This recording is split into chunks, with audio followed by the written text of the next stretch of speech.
Hello everybody, so welcome to my channel. A list of 3 books that you should read before you die. The first book on your bucket list should be this, Pachinko. So the story is about a Korean girl who got pregnant, but later she came to know that her lover is married.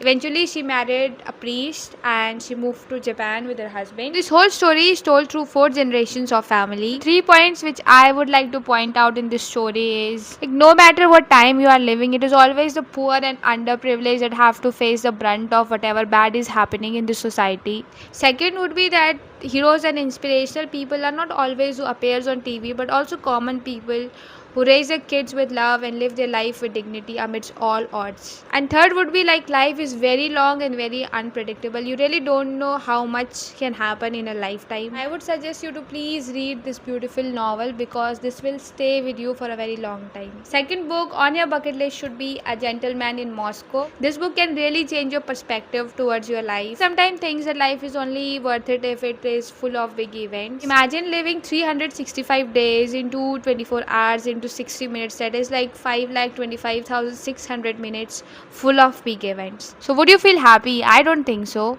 So how we should live those 5,25,600 minutes multiplied by whatever your lifespan is? That I think this gentleman can teach. So Alexander Rostov, he got sentenced to house arrest for his lifetime in Metropolis Hotel. So you may think his life is over, and we are talking about 90s, so there is no internet and no YouTube. But you are wrong, because he definitely lived his life much more meaningfully and in a very interesting and charismatic way. I think he definitely knows the meaning of the phrase of small pleasures of life. I would definitely like to have qualities like him, and I bet you would also like to be once you read this interesting book.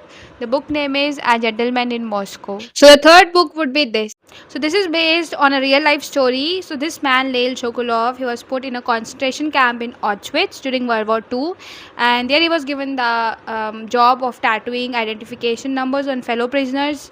There he also tattooed an arm, which became the love of his life. So the most striking part for me about this person was that amidst all this horror and death, when a normal person would be satisfied if he managed to keep himself alive and sane, this man is thinking about others. He has the courage to take actions when his life was already at risk. One of the most inspiring characters that I've ever read, and I would really like, if possible, to meet him, and that's why I would suggest you to please go read this book. The book name is The Tattooage of Auschwitz. Let me know in the comment section if you have already read this book and what are the books that impacted your life. And please do like, share and subscribe for more book recommendations.